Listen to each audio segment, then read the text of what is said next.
second half. Here comes Gooden gonna score the 2 and 1. Full drive inside. Stop. Hang on a pivot. Turnaround jump shot is good. Jordan Battle with a nice spin move. Kicks it down low. Fardaws, Big Maple with the finish. What's up, everybody? It is Wednesday morning here as we continue our Eat 'em Up Cats content for the week as we preview Sam Houston men and women's basketball programs. Today we have Sam Houston women's basketball head coach Ravon Justice with us. Ravon, how's your morning? How's your summer? How's everything going right now? My day is going really well. Summer has been hot here in Texas, but besides that, it's been going well. The girls just got off campus after workout, so it's been a really chill summer. So thanks for having me today. Absolutely. How long do they get between the end of summer workouts and then being back on campus and getting ready for maybe school and you guys starting workouts back up? They get about 2 weeks just to relax, be with family, try to process everything that we worked on in the summer, things like that. So they get an extended vacation. Nice. It's always good. Always good to have a break. Last year, it was kind of a strange year. You missed the first 2 months of the season. And then you come back. Your team had started 0-6 in WAC play, first year in the WAC. They knock off, I believe it was Lamar or someone right before you came back, and then you beat Cal Baptist in your first game back, defending WAC champions. Like, talk about the craziness, kind of wildness of the season up to that point, maybe, and then you win, 6 more games after that in a row. Can you break us down a little bit on the craziness of the season up to that point, maybe?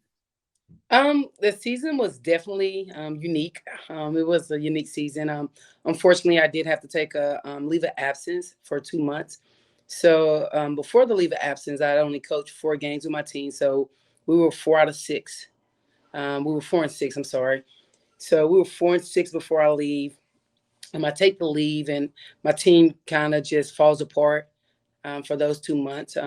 But I think what people didn't understand, coming into the WAC, we weren't picked last. We were picked like 5th or something of that nature. And we were a strong team coming in this year, had a lot of success in the Southland. So they kind of fell apart without me. So they did have a slow start.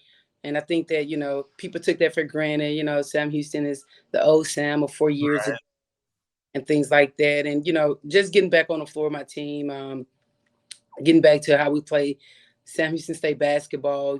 I think they lose like 0-6, and the announcers start saying, hey, they won't make it to the tournament. They'll be the last team in conference, but we like to see the fight, very sarcastic online with the broadcasting. So I come back right after UTRGV. They won a away game. I actually talked to them via Zoom before UTRGV and halftime and after the game to let them know I meet them back on campus. So I would be back. The only thing I needed them to do was get through that game. So we get through that game, we come back, and we start off with California Baptist. I guess they hadn't lost a game in WAC play before us. But that wasn't something we were used to competition. Like, we play Stephen F. Austin every year. So to my girls, that wasn't like a big deal, if that makes sense. I know for the WAC, like, that was a big deal because that's been the reigning champions. But for our team, playing the Stephen F. Austin every year, and things like that, we were kind of up for the game. So pieces just started to fall. I think we ended up finishing 5th after being in last place the last 2 months. So, I thought that we turned it on. When I got back, I thought that, we ended on a good note, if that makes sense. Yeah, no, I agree with you on the turning around. I mean, it was remarkable. Like I said, I think Daryl, who covers women's basketball for WAC Hoops Digest, and myself are kind of like, what's going to happen here? And then you come back and they go on the winning streak to kind of get back in the mix of things. It was very impressive. I want to ask you, I put Jason Hooten on the spot yesterday, so I'm going to kind of put you on the spot today. You mentioned how you played Stephen F. Austin for so long. They're your rivals, obviously. Any talk with Mark Kellogg about keeping that alive when you guys make the jump to the Conference USA next year? I think that there's no way you can't keep the rivalry game alive. I think it's the oldest rivalry game in the state of Texas. So unfortunately, I don't think we really have a choice if we can keep it alive or not. So, I think there'll be talks in the future of making sure that we keep it alive. And on that note, I want to ask you, any word on the schedule, your non-conference slate, any games you might be able to enlighten Sam Houston fans that, the Lady Bearkats are going to be playing this year? Yeah, I think we have a strong schedule. We'll start here with Texas State, November the 12th.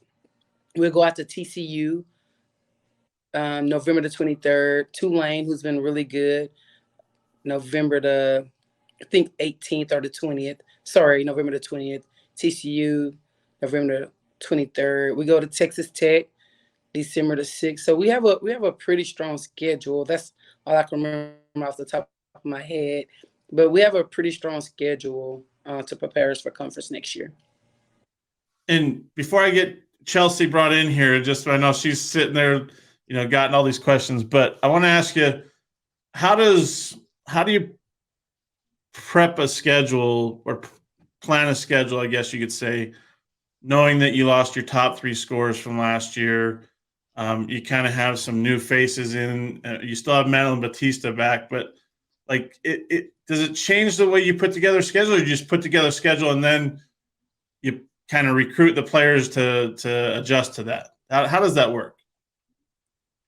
We don't base it off our players. We try to pick games that are challenge us throughout the year.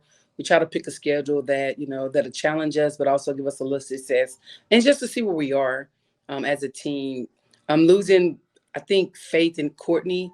It will be different to see new faces on the court, but having Madeline and Madeline and Kaylee, who started all the games, and Sydney, she started most of the games when I came back.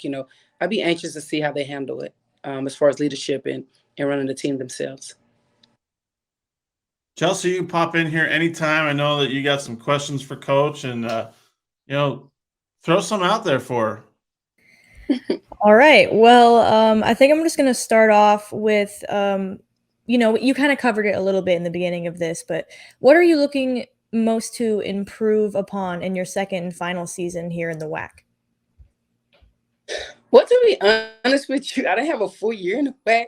So, we had goals coming in my first year into the WAC, So this year be pretty much our same goals, which is being a championship caliber every night in conference play, making sure we take care of the games we're supposed to take care of. But, we kind of get a refreshing start with us without me completing our first full year in the WAC, if that makes sense. And you talked about it a little bit, but kind of being an underdog here in the WAC, what does that do to the locker room morale and how you guys play on the court? It doesn't bother us. We've been an underdog since I've gotten here. So, it really doesn't bother us. We don't even look at it as being an underdog due to the fact that, our girls, like in Texas, we play, for instance, we play Texas A&M, we play Texas Tech, we play TCU. We play a lot of powerhouse teams before we make it to conference play. And so, once you go into conference play, yes, some people has had a lot of success before you in that conference, but we play that competition every year.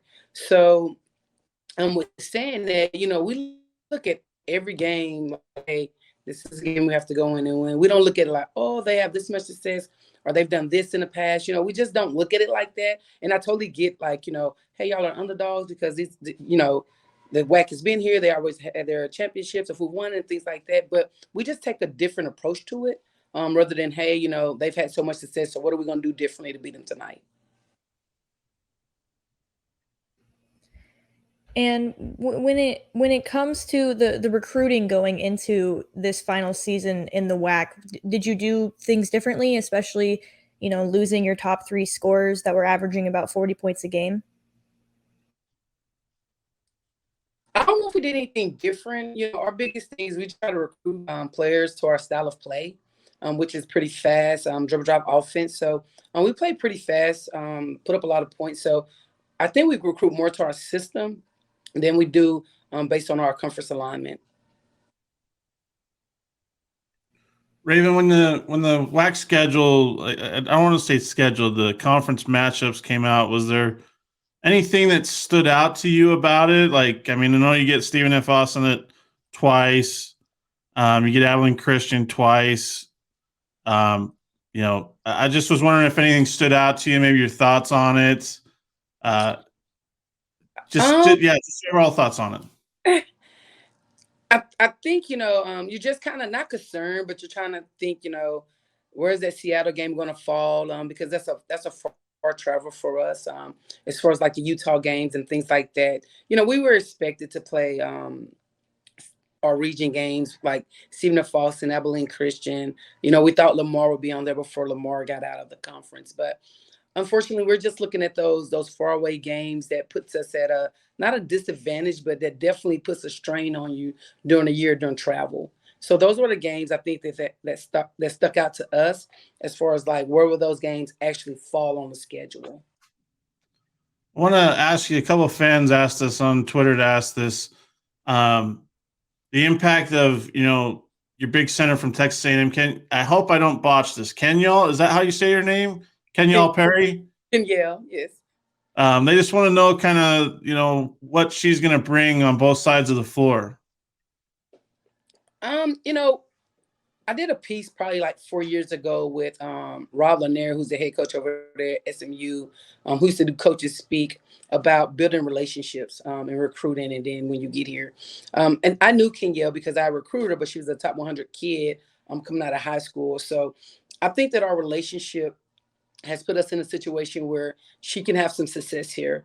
I'm a player's coach, so therefore I see her, being a presence on the floor on both ends of it. And I think that, she's going to do a great job of altering shots, but making sure that she accepts her role early is going to be whether she can make an impact or not. So I'm excited about her. I think she will make an impact, but we never know until that ball goes up in November and December. And Michaela Woods had an injury last year, didn't play a lot. What's kind of her role going to be this year for you?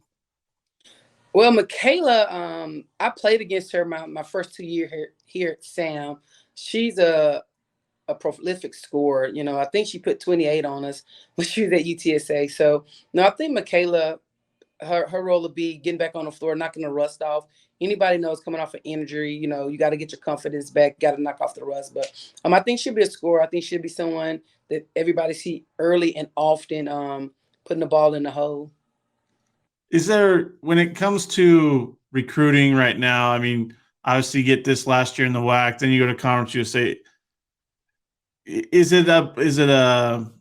I guess my question is, how do you pitch that to recruits, that maybe are going to come for a couple of years, or you're getting maybe a freshman or some high school kid.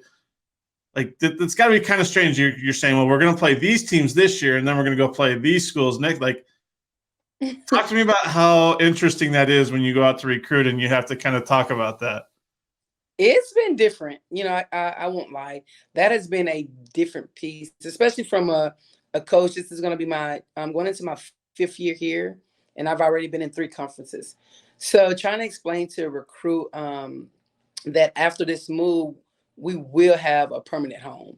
I think that, trying to just make them understand that piece of it, or some stability, because I think recruits want to know who they're going to play, where they're going to play. Families want to know, if they can make games and things like that. So it was a challenge early on, but moving to Conference USA, it puts us closer to Texas, and a lot of kids that we recruit are in the South. So making them understand that they have a lot of games where their family can attend, I think that's the biggest selling point of going to Conference USA. And I think that, the competition as well was a big selling point. Chelsea, you got another question? You look like you're about to ask one.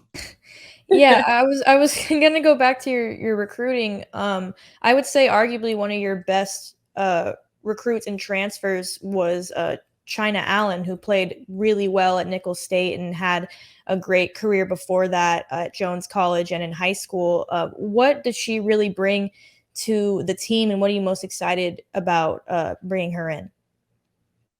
She's tough. I mean, you said it. I mean, you're absolutely right in everything you said. She is a tough kid, and she has that experience to play in big games. And like you said, she's had so much success in not just her collegiate but high school career that I think she carries it over into the locker room. just her mentality of how she prepped for practice.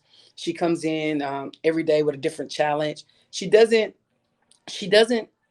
exactly do everything that you would think she would do just because of her size, but she does more, if that makes sense. Like, she's not a big kid, so you expect certain things, but she's able to do so much more. And that's what surprised most of us coming in when she came in the summer. We watched her on film, we played against her. So, she had really good games against us. But, when you have her on campus, she's more than you can bargain for. So I expect her to be a leader. I expect her to have the balls in her hand a lot. But the biggest thing is she's a really good defensive player. At Nichols, they played a lot of zone, so I was kind of fearful of that. But getting her here on campus, I mean, she's a really good defender. How do you get a player to, that's come from a school like you mentioned at Nicholls State that plays a lot of zone to where you play a lot of man-to-man? Like, how do you change that mindset in a player? Is it just them making up their decision, hey, I'm going to buy into what I'm being coached up here? Well, it's kind of what Chelsea said. We went back and watched some of her clips from Jones, but we also watched her at Jones and thought, hey, she's a really good defender. She was undersized, but she was a really good defender. So making that transition to Nichols, I think, was harder for her than it would have been making a transition into someone else that played man-to-man defense. So I think that she wanted to have a great senior season, and she also wants to play. So I think that was the biggest thing for her. Wanna ask you, Chelsea, do you have another question right now? I'm sorry, this is the whole going back and forth on the video. My bad. Well, I was gonna say, Hey, you mentioned her defense, but Batista for your team last year was all WAC defensive team. So how are those two gonna pair up defensively, both in the post and in the backcourt? Maddie is just a bully on the court. She's a bully. She takes a lot of pride in her defense.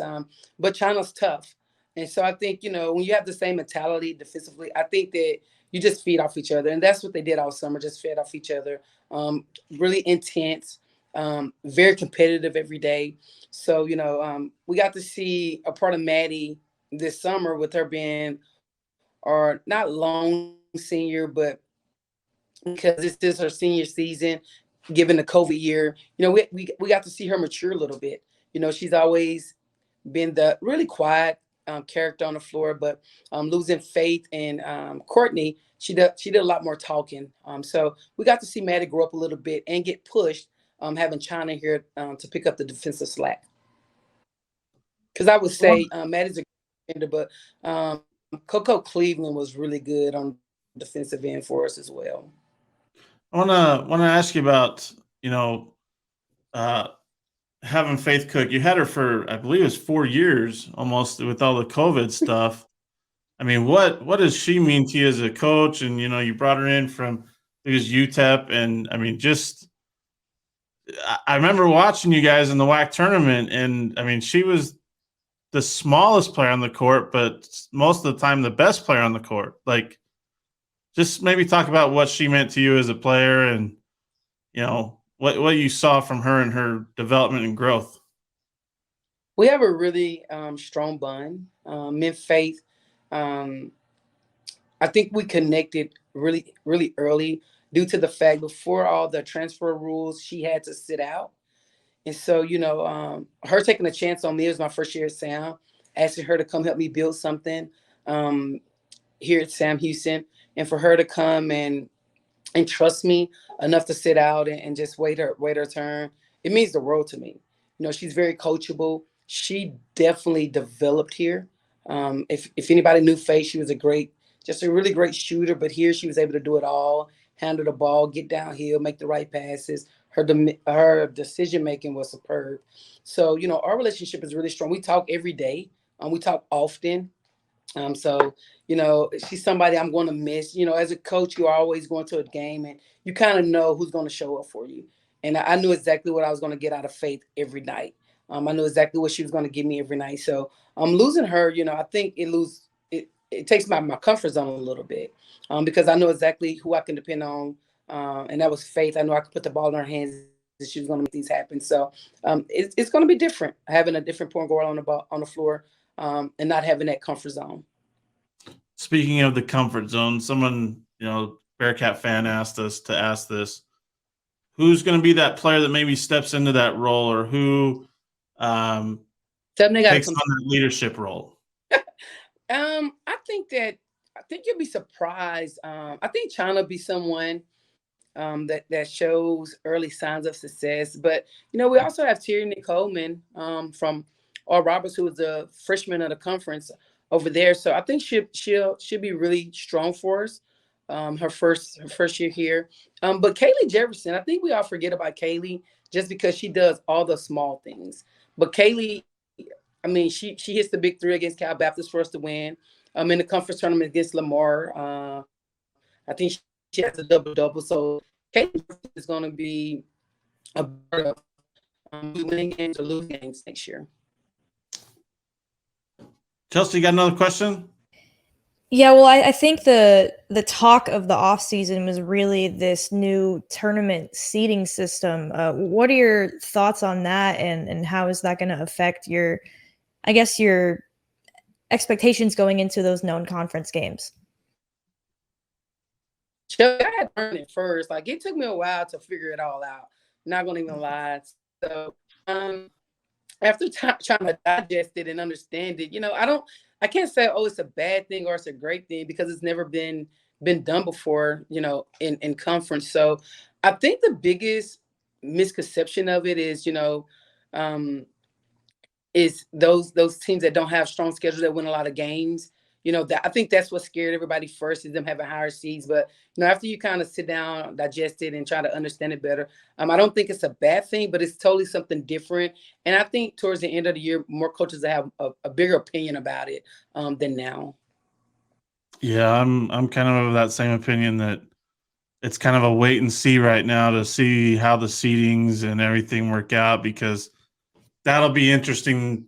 That'll be an interesting tell in regards to, like you said, teams that get more home games and teams that have to go on the road and maybe lose games. Like, that'll be a real tell of how important, that is and how much that plays into it. Ravon, I want to ask you one last question here before we let you go. Your thoughts on the WAC last year, and then your thoughts on the WAC this year. I feel like it's a pretty solid women's basketball league. I mean, what are your thoughts on it? I think it's a great women's basketball league. I think it's very competitive. I think the travel is kind of challenging, at times, just with some teams so far. But I think it's a great league. I think it's very competitive. I think my colleagues in that conference were very accepting of our school coming in. I'm excited about it again. Unfortunately, I didn't get to coach a full year, and I didn't get to enjoy it as much as I would have. My team had to experience a lot of disappointment without me. And as a coach, you want those games so that you can better prepare for next year. But I'm excited about it. I love playing in the WAC. I think that there are some really good matchups. It's some great games. But most importantly, I think it's a conference where everyone respects each other. So I'm looking forward to it again this year.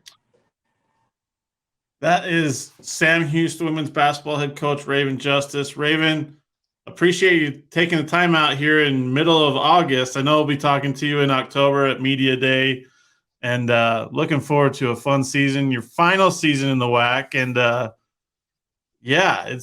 it's right around the corner, to be honest. I can't believe it's August already. I'm pretty sure you probably feel the same way. I do. Someone said 100 days. I'm like, what? 100 days? It's going to be here before we know it. But we're excited, and I appreciate everything I do. Love following y'all on social media. It's great to put a face with a name. So thank y'all for taking out the time to speak with me today. No problem. Everybody enjoy the rest of your week. Remember, check out the hashtag #EatEmUpCats content on WAC Hoops Digest this week, bringing you season previews, some other information and content we have for the Bearkats, both the men's and women's. Again, enjoy the rest of your week. Thanks for listening to the Straight Outta WAC podcast. You can find us on Apple Podcasts, Spotify, and other podcasting platforms. Be sure to subscribe so you never miss an episode. Remember to follow us on Twitter at Whack Hoops Digest and Facebook under Whack Hoops Digest for all your Whack Hoops news and information.